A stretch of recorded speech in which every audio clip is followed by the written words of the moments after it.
And we'll get started.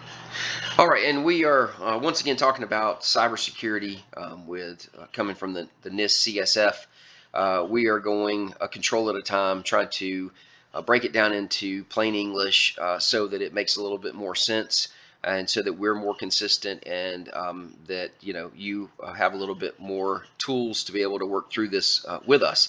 So we are now on ID.RM-1, which is identify and risk management strategy is what RM stands for.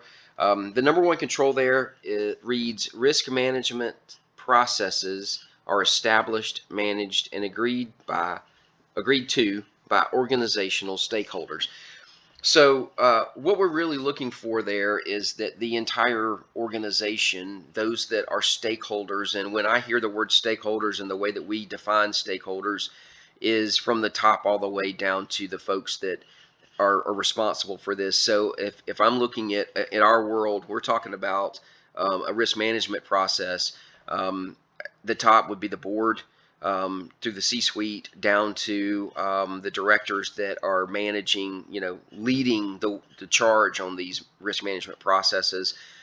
So that would be that grouping of stakeholders as it relates to what we're talking about in ID.RM. So one first thing that we ask for, there's a policy. That policy, we're looking for some evidence that that group of stakeholders has approved that policy. A policy may only have like a single signature quote approval. I think this is one, and this is what we're looking for, that we're looking for more than that. It could be as one variation could be that there's multiple, lines for signatures on this policy from the stakeholder roles. Another could be evidence of in the, annual board meeting that it's, brought to attention that the current risk assessment policy and procedure is still in effect. There's been no changes to it, and that's the process that's being followed. Are there any questions from the group? And unless there was objections or questions, I hate to say assumption, but the group is basically blessing that, hey, look, that's what we're doing, and those policies and procedures are what we're abiding by, and how we're proceed going forward. That would be that evidence of that very first thing that we're asking for. The second thing that we're asking for is evidence of the stakeholders' involvement / oversight. And there again, that there would be some kind of evidence of that would be some kind of communication. Say it's a quarterly board meeting. There could be more frequent meetings below the board, but it could be meetings from those minutes that walks through, okay, here's where we're at in our risk assessment strategy and management process.